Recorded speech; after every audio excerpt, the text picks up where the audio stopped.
Good morning. Hello, everyone. Good afternoon. Thank you for joining us for our event today. This is the fourth event that we are holding in collaboration with NAPI. And for today's conversation, we will be talking about local governance in Tunisia. My name is Intisar Fakir. I am the director of the North African Sahel program at NAPI-MEI. And it's my pleasure to continue this collaboration with NAPI. Today, we have an excellent panel for you guys. I'm going to briefly introduce the panelists, and then I will hand it over to my colleague, Jean-Louis, who will be moderating today's conversation. So I'll start the introductions with you, Jean-Louis. Jean-Louis Ramonet is the director and co-founder of the North Africa Policy Initiatives. As I mentioned, this is our fourth event that we are holding together, focused particularly on Tunisia and developments in Tunisia. And for today's conversation, we have with us three excellent panelists. First up is Shiraz Arbi. Shiraz is the program manager at Al-Bawsala. She is also a consultant at the UN Women African Governance Architecture. Welcome, Shiraz. Second up is Marwan Taleb. Marwan is a co-founder also of the North Africa Policy Initiative, He is a postdoctoral fellow at the Tunis Research Institute on Contemporary Maghreb. And the last panelist, who has not joined us yet on Zoom, but hopefully will be joining us in the next few minutes, so I'll introduce her anyway, is Hajar Sadouni. She is a civil society activist. A quick reminder here about how to submit your questions. The chat function is disabled, so if you have any questions for our panelists, please go ahead and submit them through the Q&A function. And I think the way that Jean-Louis is going to run this as a conversation, but then we will have plenty of time at the end of the event to take questions. So with that, I'll hand it over to you, Jean-Louis. And again, welcome to our event. Thank you, Intisar, and thank you for the MEI to continue our collaboration. It is indeed the fourth event on Tunisia after another successful series on Libya. Today we're going to talk about local governance. I will just introduce NAPI. NAPI is a North African Policy Initiative. We're an independent, non-profit and non-partisan NGO based in Tunis, covering North Africa and the MENA writ large, focusing on youth civic engagement.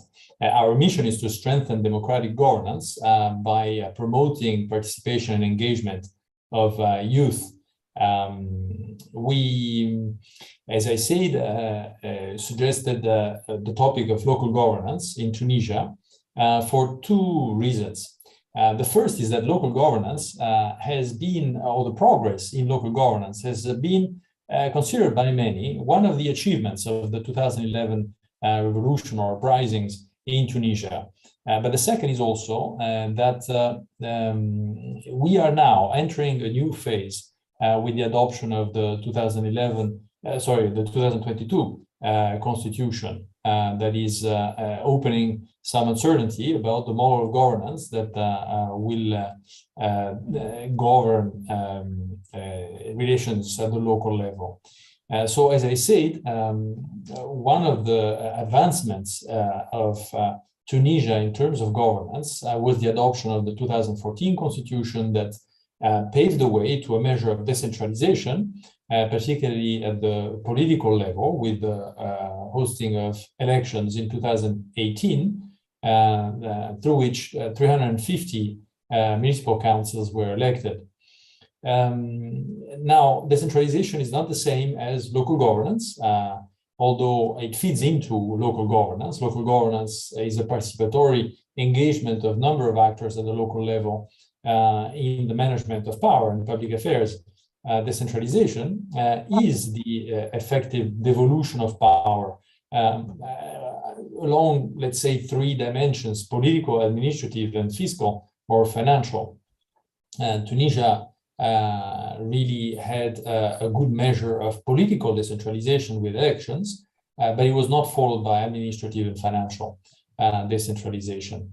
But nonetheless, there was a blossoming of participatory governance and local governance in Tunisia.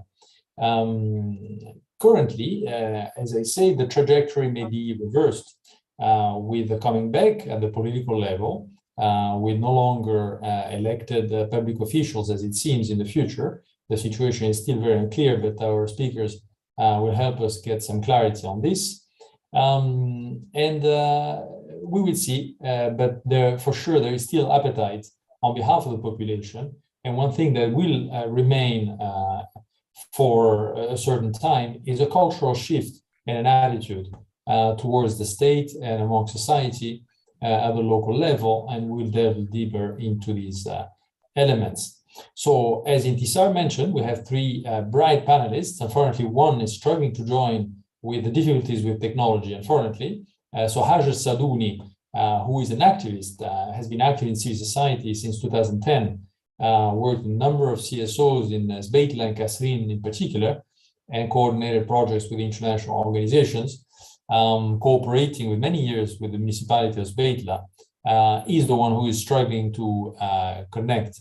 But we do have Shiraz, who formerly was with Abosala, but currently continues to work as an independent consultant and trainers for UN Women and a number of organizations.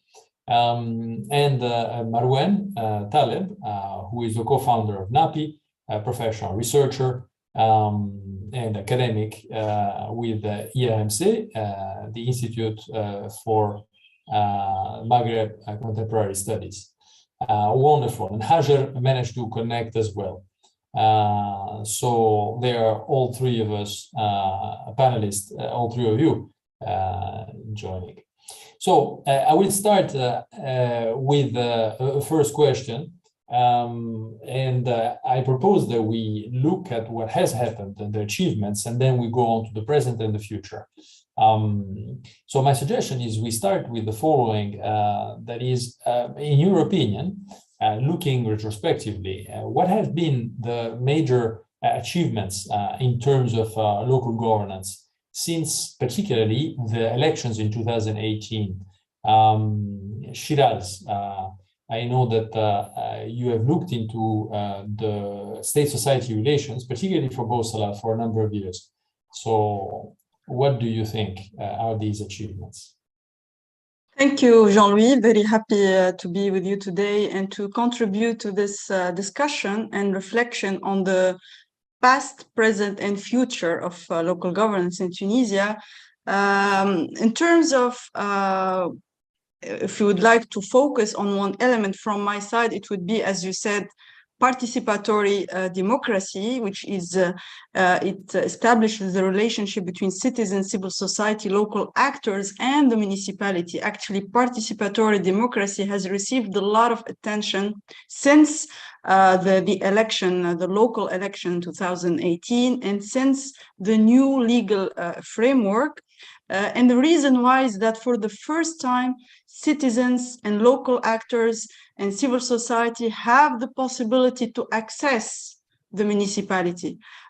For decades, municipality used to be a structure, a framework that was not accessible, that the relationship between the structure and citizens is based on fiscality, on paying taxes, and on withdrawing legal documents. That was it. For the first time, this legal framework, which is the chapter 5 of the decentralization law, enables citizens to ask the municipality to inform them of all the projects, of the budget, of all development projects, decisions, everything pertaining to their local life and to the management of their city. How is it? A lot of NGOs and a lot of activists and researchers have tried to assess the degree of the success of this participatory democracy in the 4 years since 2018.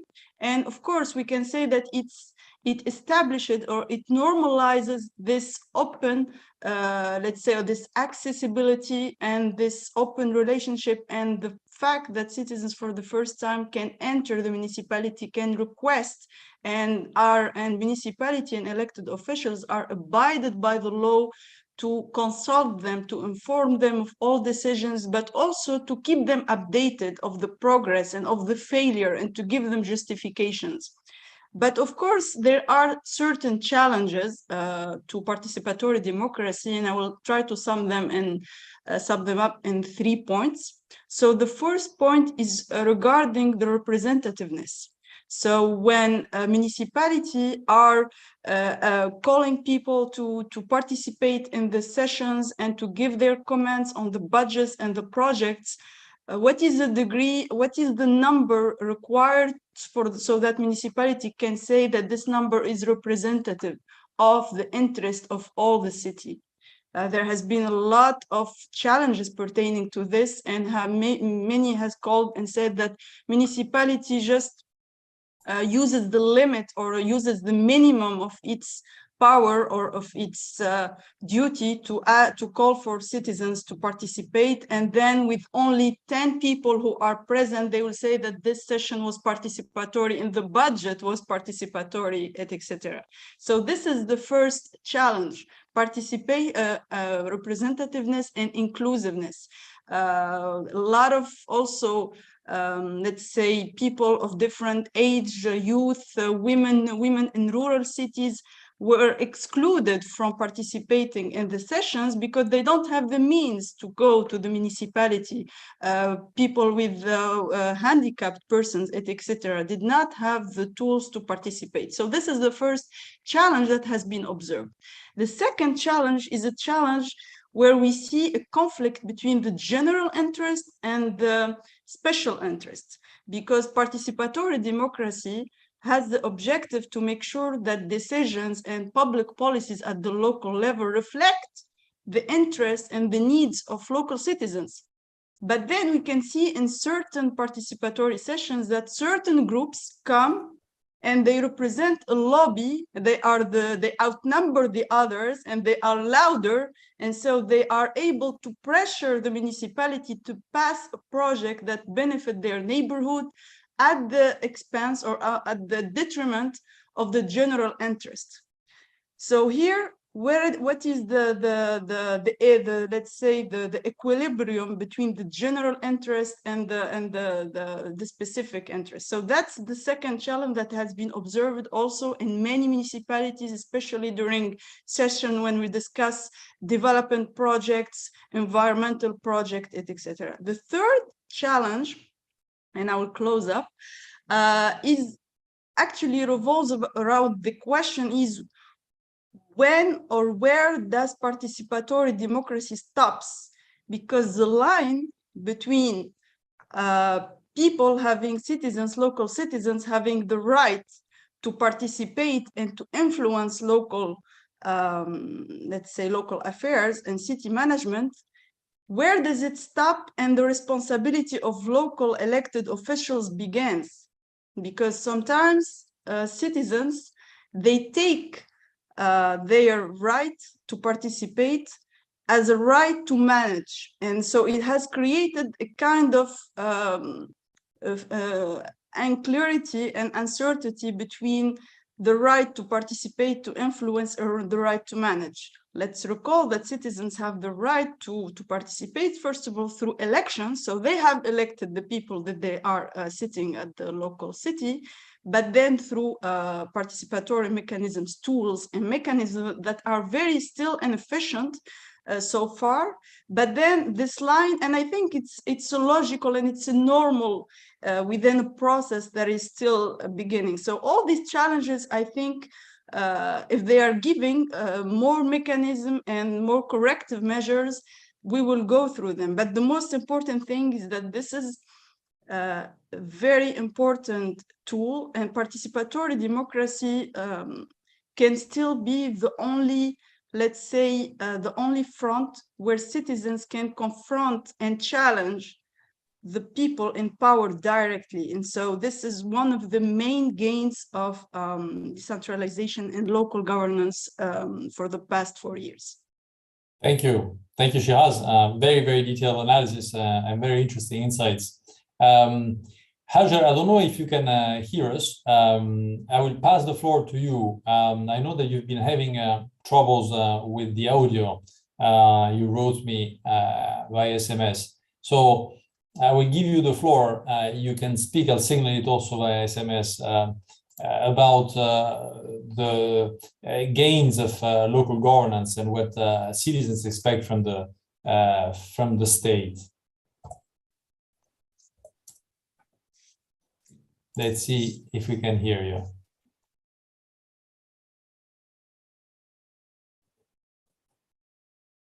Hajar?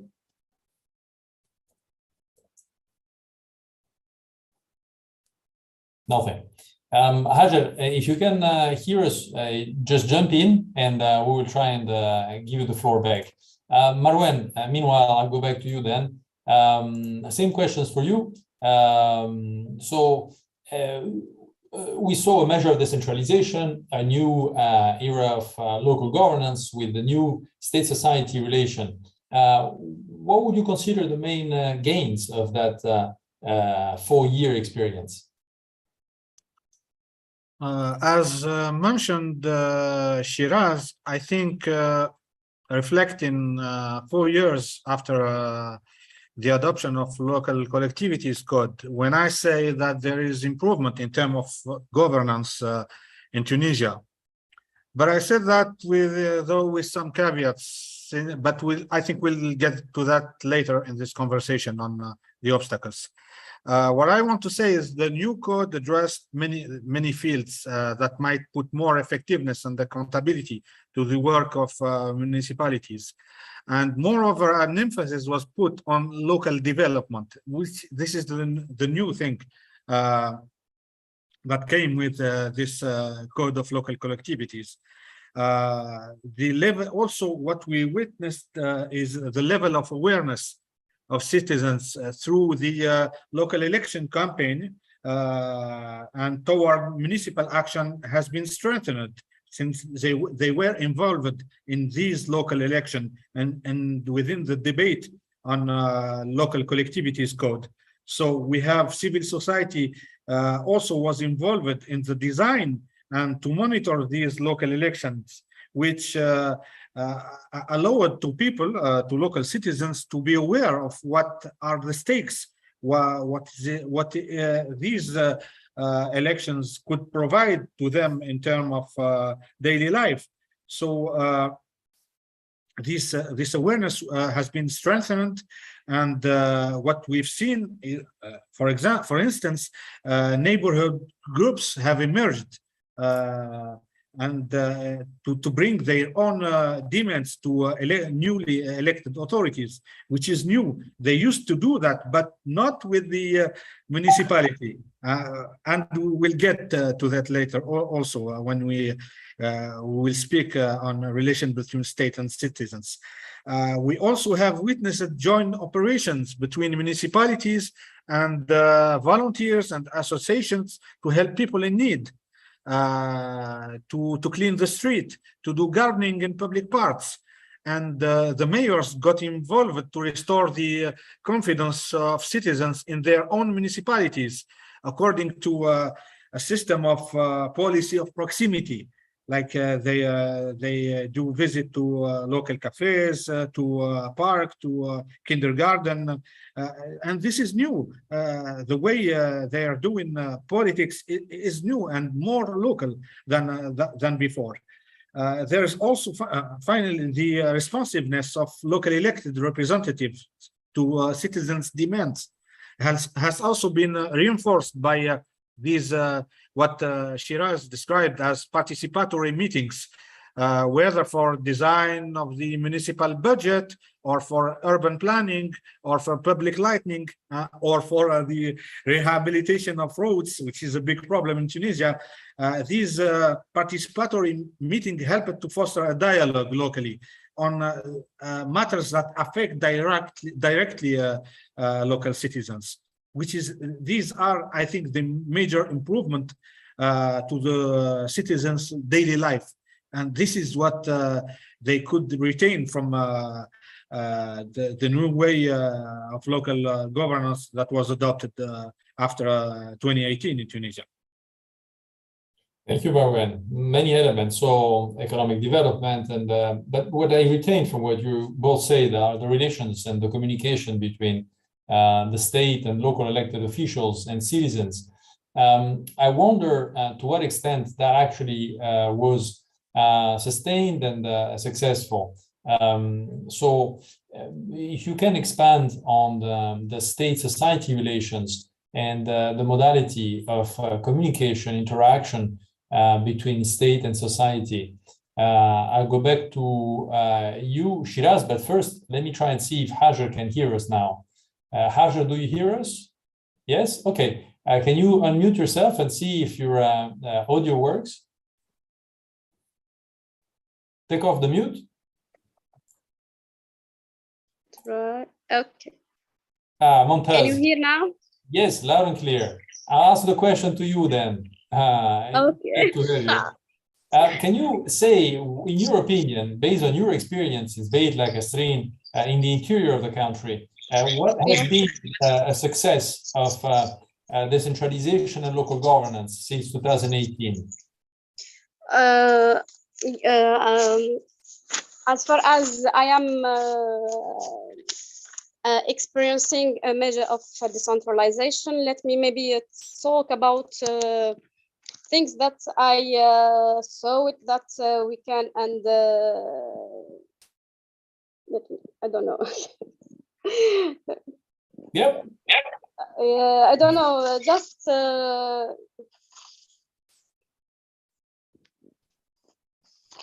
give me a few minutes just to think. That's okay. I'll come back to you, okay? Then I'll go back to Shiraz. Yes.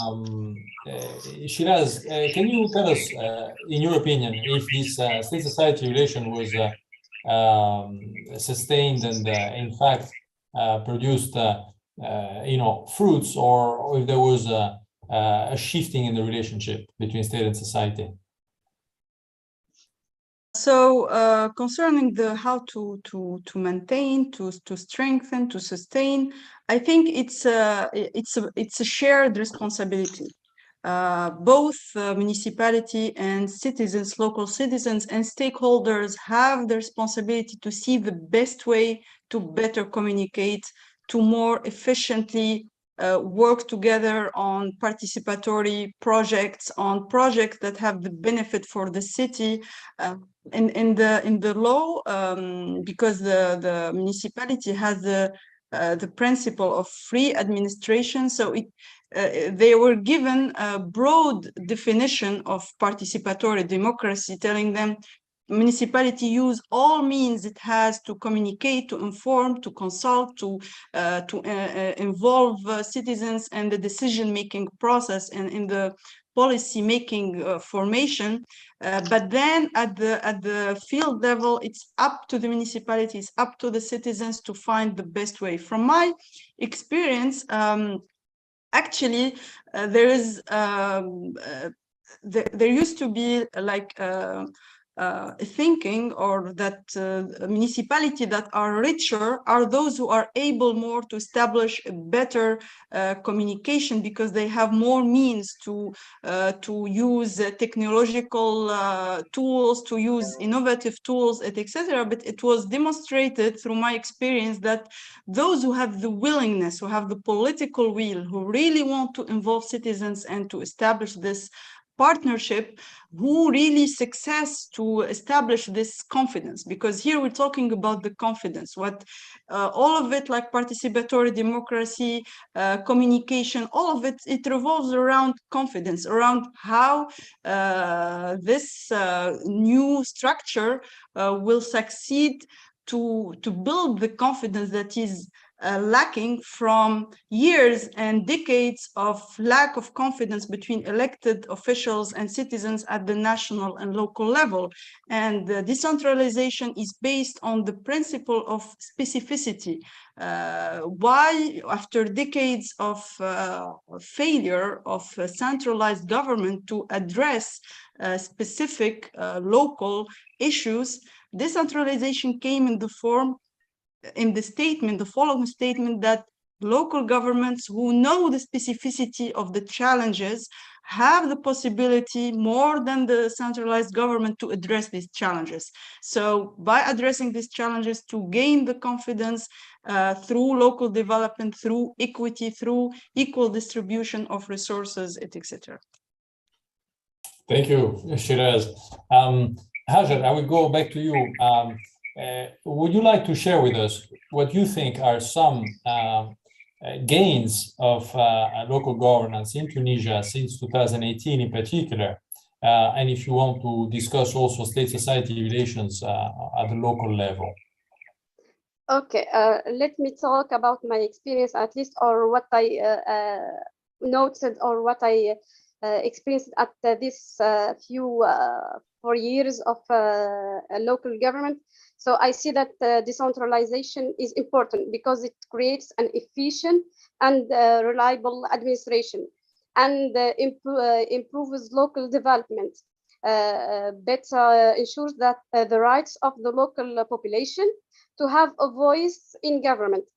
We can say also that the decentralization empower local actors to make decisions regarding their municipalities and the region that lead to real changes for their constituencies. But when we come to practice, a lot of shortcomings have been noted.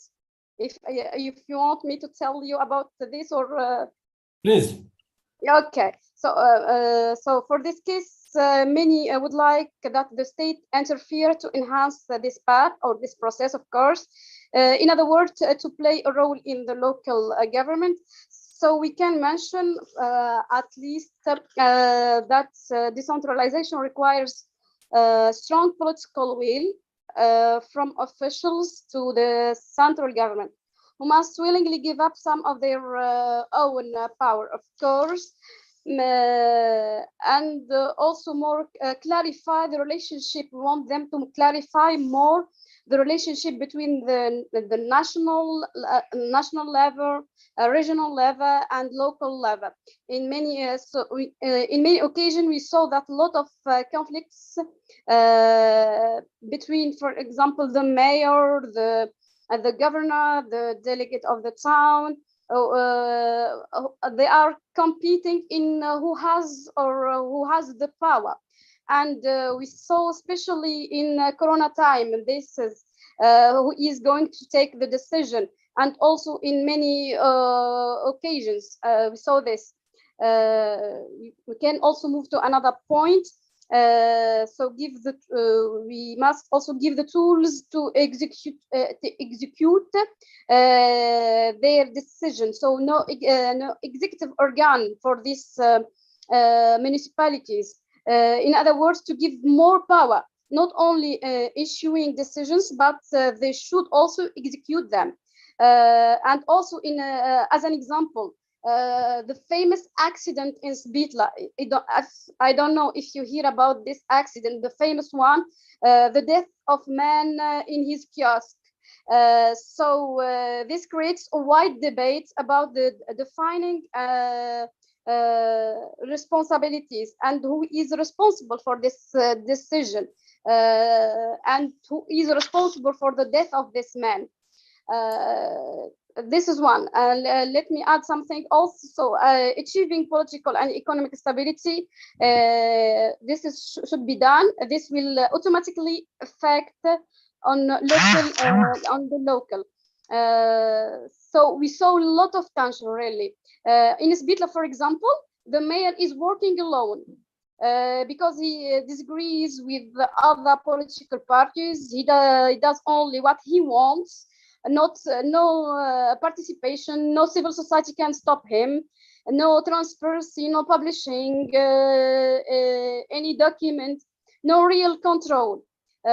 Personally, I sent a lot of demands of access to information, but all in vain. Maybe we can talk here about the limited powers.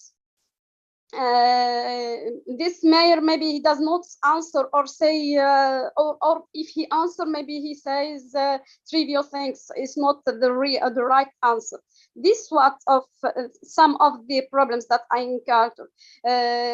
Also, I see that the state is asked to work on the shortcomings. I mentioned some like transparency, access to information, publishing. These are also asked to do to work on. Also find more effective way to encourage participation and encourage civil society to work on more and guard the democratic process. Should also provide adequate financial and human resources, including ensuring the distribution of taxes revenue to the local level. This is briefly what I tried to mention to you. Thank you. Yeah, you raised a number of very interesting points, some of which I have discussed in press previously, both with Marwan and with Shiraz. Shiraz, did you want to make a quick comment? Yeah, a quick comment actually concerning the challenges to the relationship between the municipality or the state and citizens is the focus. There has been major focus on all elected officials at the detriment of the administration. So the administration that is born and raised in a closed culture was not paid enough attention to make it embrace this new principles of open data, of participatory mechanism. And this has been one of major challenges to the state and citizens relationship, because the municipality is not only elected officials, it's a whole system made of officials, elected officials, and the administration. And so a lot of civil society, a lot of citizens, as Heather said, when they have been asking to get information, to get documents, to have the right to data, they have been refused, or not refused, but a lot of challenges and waste of time, because the administration is not collaborative. And here also we're talking about something else that emerges out of this, is the confrontation between the legal or the elected officials and the administration, which also has been creating a lot of let's say a lot of challenges in the management of the city and the daily operation. And this has been verbalized by both elected officials and the administration. Thank you very much. At this point, there are three actors that are coming out of your expose. There is the local elected officials, there is the local administration, the state officials that are there and were there already. There is a third element that was mentioned by Hajar, which is belonging to the Ministry of Interior and the governor and delegate who actually hold substantive power and now hold again quite a bit of power, since the dossier of local governance administration has been put under the Ministry of Interior again, as it was before 2014. Marwan, can you help us understand the relationship between these actors, and how do citizens navigate those? And I also remind everyone to please write your questions. We just received one, a very interesting question that we'll cover later. So do not hesitate to write your questions. We'll see them and address them later. Marwan. Indeed, this is the key point of this local governance disrupted by multiple attempts to mitigate the decentralization process. And let's get back to 2016, when Tunisia triggered the administrative and territory reform that reshaped Tunisia's municipality map by making municipalities covering the whole territory, which was not the case before. Before, only urban areas were covered by municipalities. This is important, just to keep in mind that only urban citizens did have the right to be represented locally, which is a great injustice throughout the Tunisia history. And this brought together urban and rural populations under the same umbrella of representativeness. So before that reform, the central power and its regional branches formed by the Umda, the delegate, and the governor, had the highest authority over these rural areas, and traditionally received the grievance of rural people and responded to them according to an authoritarian logic and a political control, even after 2011 revolution. And this is important to keep in mind, because this way of doing things was kept intentionally by the parties that came after 2011 in order to have this control, to keep this control.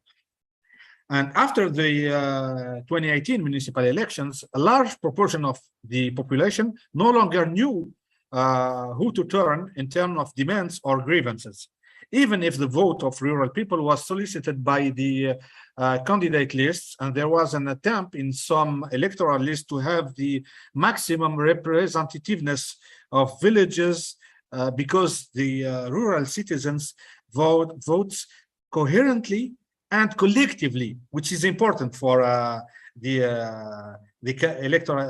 candidate on these elections. If you could manage to have the approbation of the oldest person in the village, or what we call the sheikh, and therefore you will have the whole village who will vote for you. And this is how they managed to play these local elections and to involve rural population within those elections. And then the loss of legitimacy of state representatives, the governor, the delegate, the Umda, especially during the first year after the elections, was quite difficult to accept, because there was this large enthusiasm for municipalities, but this enthusiasm rapidly dissipated regarding the many blockages caused by this, how to say, a war of jurisdiction prerogative between municipalities and all the concentrated state services, and formed by a hardcore of the governor and the regional manager of infrastructure and the representative in charge of water and agriculture. Because with the two, this is what we usually know in Tunisia, that the responsible of infrastructure is the left hand of the governor, and the one in charge of water and agriculture is the right hand. With those two representatives, he can control everything under his jurisdiction. And the fact also that the municipalities which adopted a cooperative logic from the start, just after the election, with this hardcore, have done better and have shown better results. So people just thought that maybe decentralization is far away to be achieved, and we have to keep the old way of dealing with the state. So this is really, these are examples I've witnessed, especially in the interior region of Tunisia. Furthermore, the state, Tunisian state, in its Jacobin form, or Jacobin and French-inspired form, to be more specific, sees communities as a threat. And here we're coming to the state-citizen relations. Local governance is seen as a factor or a trigger to rebuild those communities that the Tunisian state struggled to dismantle during 60 years. And therefore, some representatives within the central state still fear the autonomy that decentralization could provide to these communities, reformed communities. I'll conclude with this citation from, or this quote from the former President Bourguiba.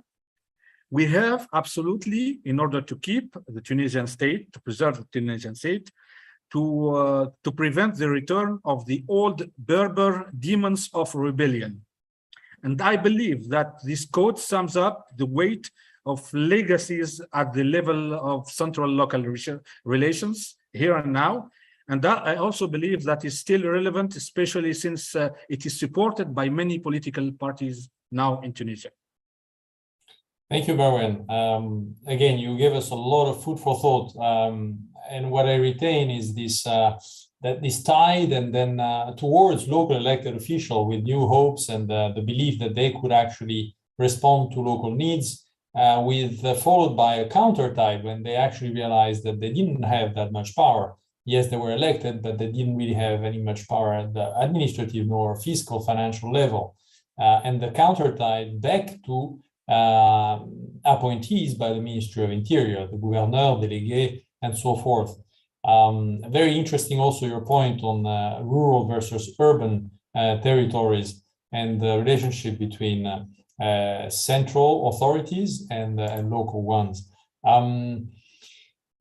Unfortunately, we are limited time, but I'd like to devote our last chunk of discussion to what is coming, because we are now witnessing a new era of governance. We don't know exactly how it will look like, but I would like to ask you if you can help us unpack what is coming. There is a new constitution that was adopted in July, this July, that provides a new architecture. And it is not clear yet what will be the form of this new governance architecture at the local level. There are a few indications, and also how the president and state authorities will be able to enact it, because it requires a very effective and efficient bureaucracy to actually enact such a radical change in local governance. Shiraz, I come back to you. The political dimension is the one that you've been looking at also, particularly with political parties, social movements, and so forth. I wonder if you can tell us what is coming. What is the new political dialogue and dynamics? So actually, in order to understand what is coming, let's see the relation, because you talked about the relationship between the state and citizens. Let's talk about the relationship between the head of government, the head of state and its government, and decentralization or local governance. Actually, we know that a year ago, the President of the Republic removed the Ministry of Local Affairs. Following by that, he ordered to, by a decree, of course, to attach the municipalities to the Ministry of Interior Affairs, which get us back to the era of Ben Ali, where municipalities used to be attached to the Ministry of Interior Affairs. And then he ordered that the municipalities' decisions should go through the governance. And here, getting back to what Marwan was saying, so for the first time, the municipalities are required to have the agreement of the governor before contacting the centralized government for any decision whatsoever, which is in contradiction with the principle of decentralization, which is libre administration, free administration. So then, with all this, there has been a lot of speculation about the future of local governance. Are we going back to a centralized government?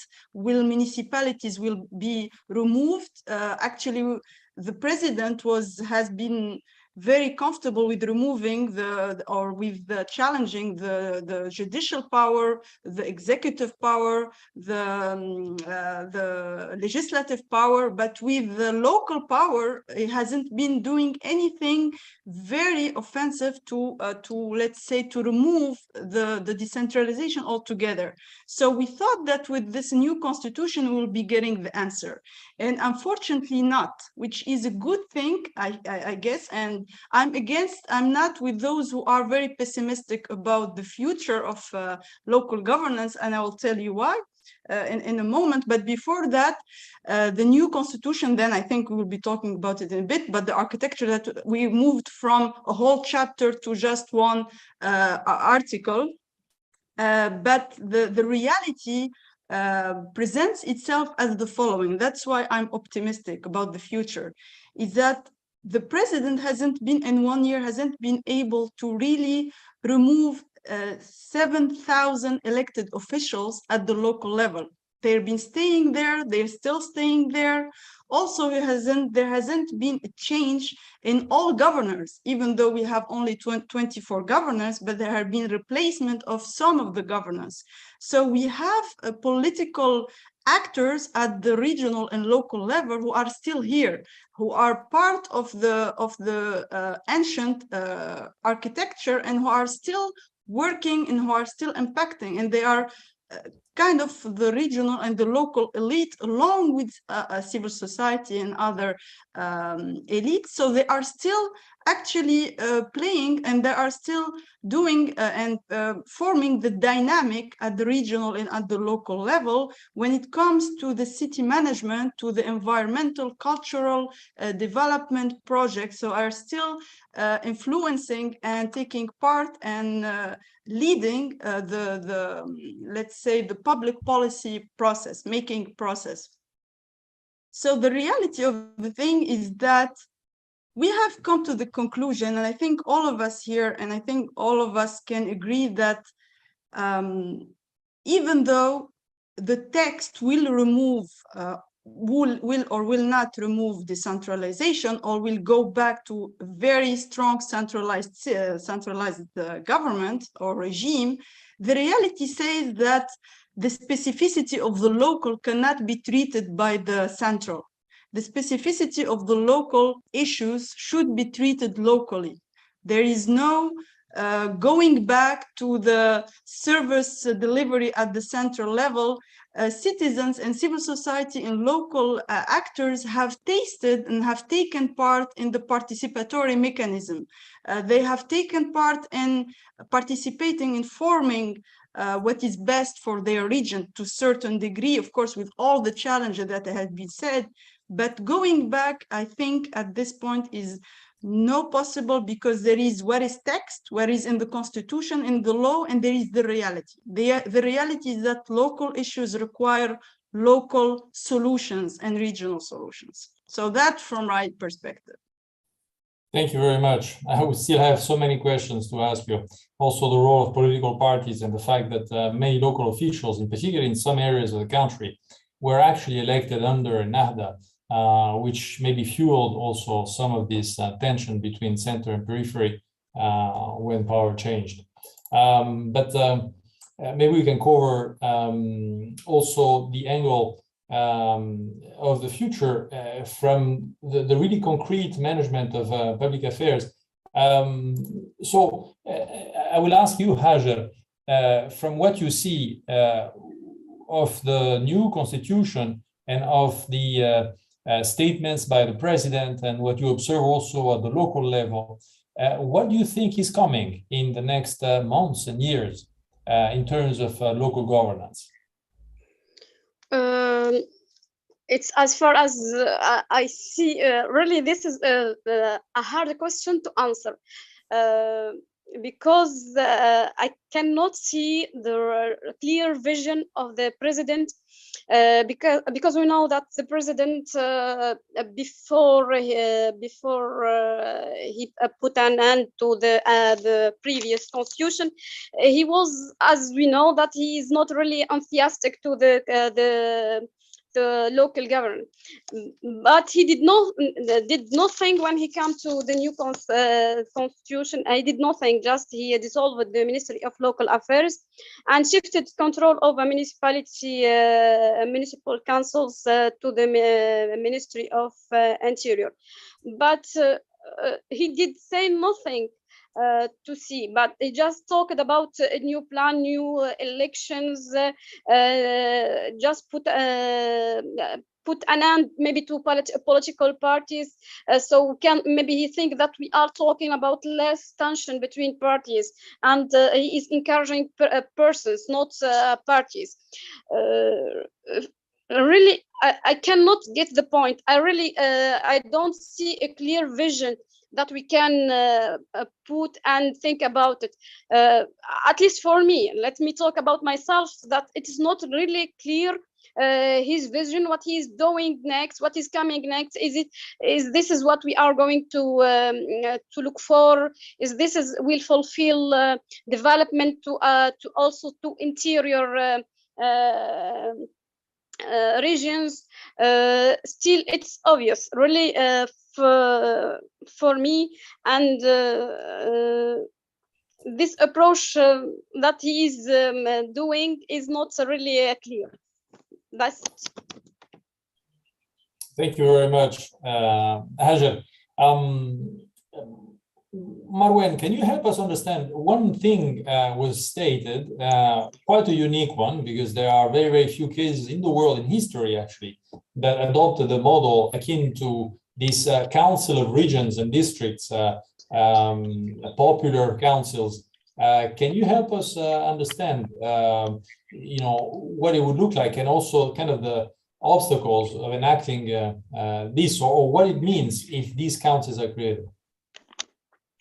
Yes, I totally agree with Hajar. It's not yet clear, and all the pathway is really shady. But what we've known, what we know so far is that local governance is a major topic or threat for President Said, and which has a fundamentally opposed conception to what preceded.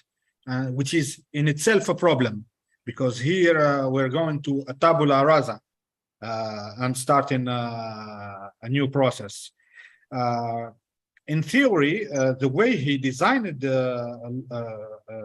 local governance in the new constitution, or in his the measure he's taken after 25th of July, is a question of bringing more efficiency to the municipality by first of reintegrating the Ministry of Local Affairs within the Ministry of Interior, which has been the case before.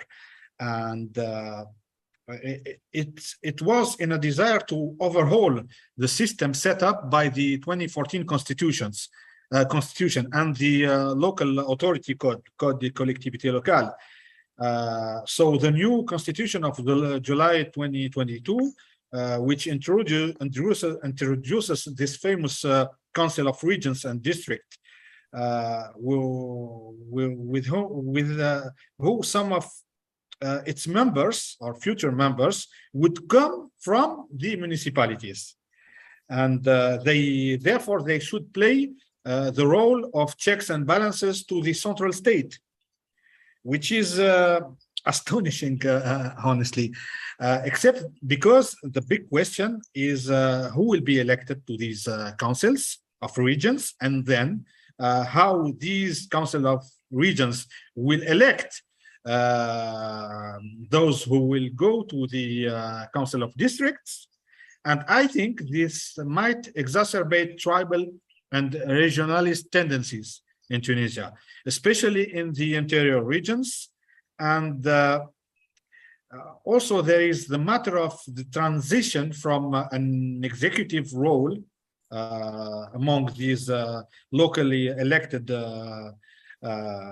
officials to a legislative role within the district councils, which is, I think, something not clear. I don't want to say wrong, but it's still not clear how we can go from an executive role to a legislative one. And because these new councils are responsible for passing laws and voting on the national budget in accordance with their own region priorities. I know, Jean-Louis, I've seen on your face, this is really not clear, even for us, which are passionate and doing research on governance in Tunisia. So I insist on the fact that local governance in the new constitution is not as well established compared to the previous one. What is certain is that the new constitution is inspired by the centralizing tendencies of the 1959 constitutions as the basis of a strong central state, which only delegate lesser tasks and non-strategic powers in order to preserve the political legitimacy of central state and to keep the territorial integrity or national unity. These are the words used by people who are for this kind of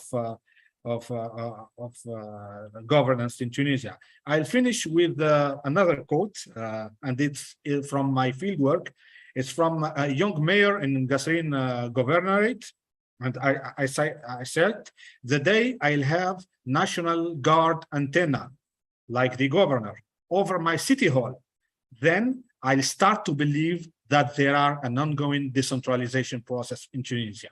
So it's a matter of legitimacy. And for many Tunisian citizens, it's the power who provide legitimacy, not the opposite. Thank you very much. Very interesting. I know that you've done a very exciting fieldwork, and this quote gives a lot of food for thought. I will open the floor to questions. We already received a few. I encourage you to send more questions. I know that Intisar is curious about the political dimension. I will start with Timur Sharan, who asked, do we see an improvement in citizen oversight and downward accountability? And could we say that there is evidence of this through service delivery improvement, especially around the planning and budgeting process? Anybody would like to pick this question up? Do you think that there has been an improvement in accountability and oversight at the local level?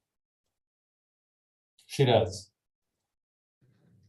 So I've worked a lot on the budget participatory at the local level, and of course one of the major elements actually in the decentralization law is that the municipality should be managed through the results-based management.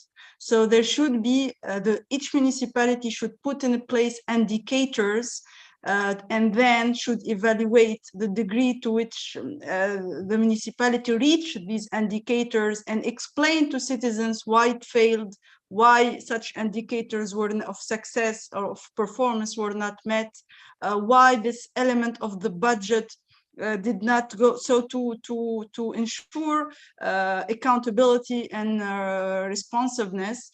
And actually, in order, so this is actually, I will touch one of the main challenges of this, of the decentralization and local governance Tunisia is the fact that there has been no training or accompaniment or of local elected officials and administration on how to do this. So the municipality still works in a way that does not enable accountability. So citizens participate, and then in the budget developing process, and then they are supposed to get at the beginning of the next year's budget an evaluation and to have a session for the municipality to present its evaluation and to present a compte rendu of the budget and where it was spent, where certain projects that were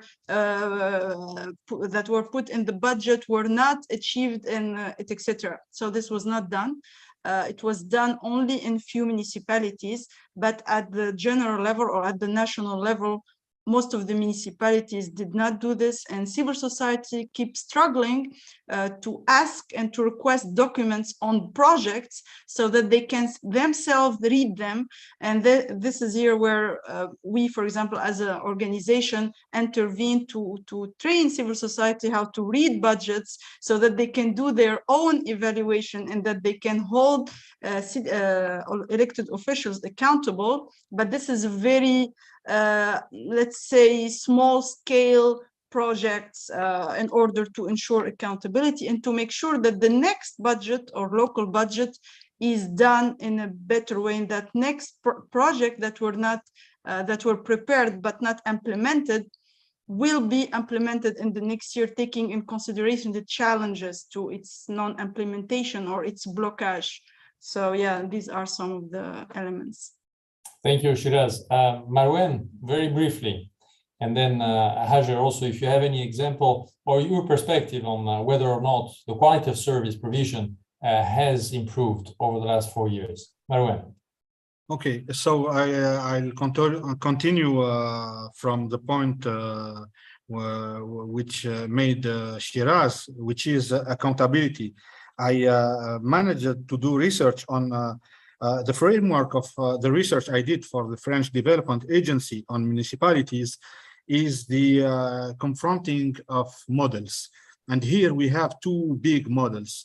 The model of monitoring, evaluation, and learning carried out by official development assistance to Tunisia and their the association and civil society which is involved within this model.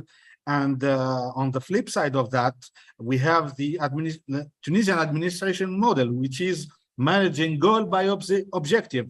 Which is basically, okay, we try to achieve this objective. We couldn't do it. Okay, no problem. We start with another objective, and there is no evaluation and no learning.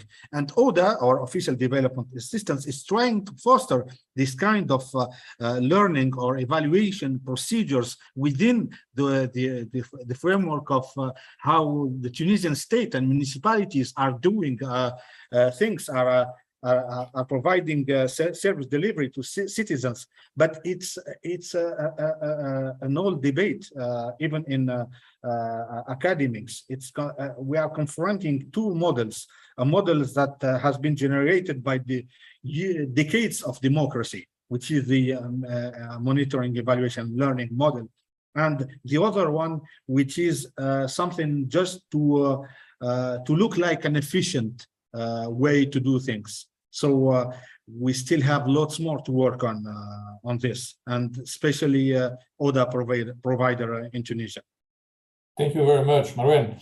Hajar, do you see evidence, at least in the municipalities where you work, of an improvement of the quality of services since there were elected municipal councils? First of all, I'm not working with municipalities. No, I'm just sorry, cooperating with, supporting them. Okay, really. Let me. Municipality did not change a lot, at least at the giving services. Maybe. Let me talk maybe about Sbitla, where I live. Sbitla before was much better than what is it now. At all levels, we did not see a lot of change. Maybe we have a mayor who has. Who is authoritarian, do not accept the others, do not accept criticizing. He is sometimes insulting people who criticizes him or want to work with him and give help. So at least Sbitla here is not improved a lot. Did not gain a lot from the local governance. I do not blame the law, or I do not blame the local governance itself, the idea. No, but I blame the people who are elected in those places, who are working with the same mentality. They do not change it in their mentality. So we have to work also on mentality, to accept the others, to accept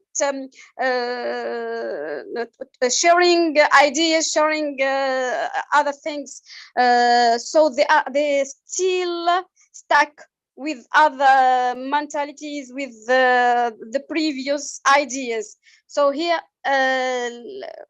we have to work a lot. I see that we have to work a lot on changing mentalities of persons who are elected, who are want to be elected, just thinking about gain, not working on to improve or to change.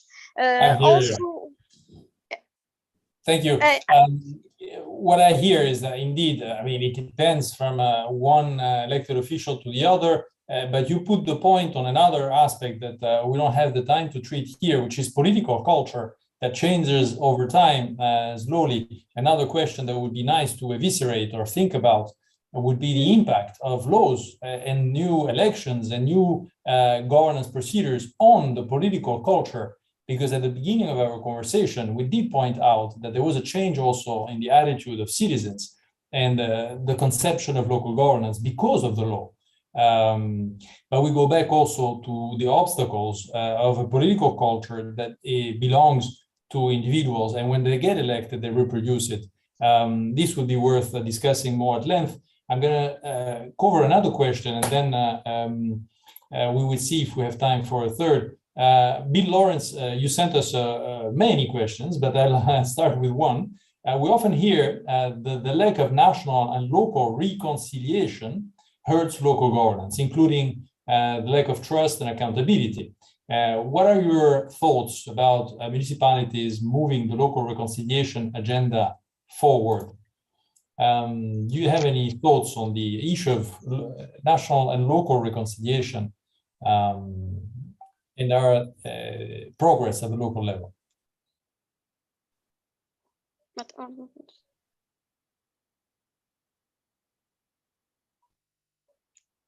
Manuel.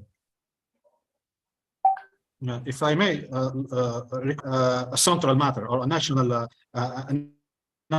matter in Tunisia, there were have done a very important work on this topic, but it's still something the Tunisian state dealt with international organizations such as ICTG, and the reconciliation debate was not didn't go further at a local level, since political parties were involved in this attempt to reconciliate oppressed citizens and basically the authoritarian Benali's regime.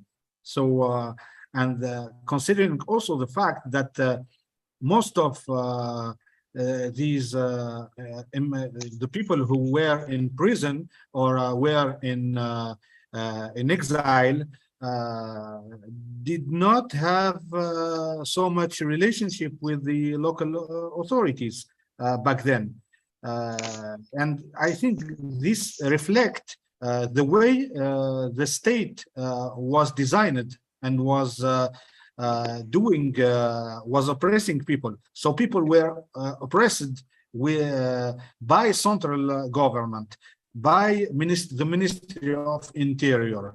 So there is no place for sorry for the term, but a decentralized operation back then. So that's why this debate was always at the national level. Yeah, I hear you. You made a very good point.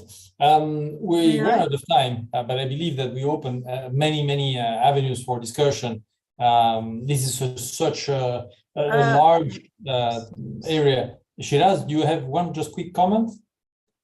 Yes, actually, one quick comment regarding reconciliation, because Marwan talked about people, but yes, in the reconciliation process, there is the régions victimes, the regions that are victim or victim regions. And decentralization in its philosophy, it's based on reconciliation between the rich regions and the poor regions.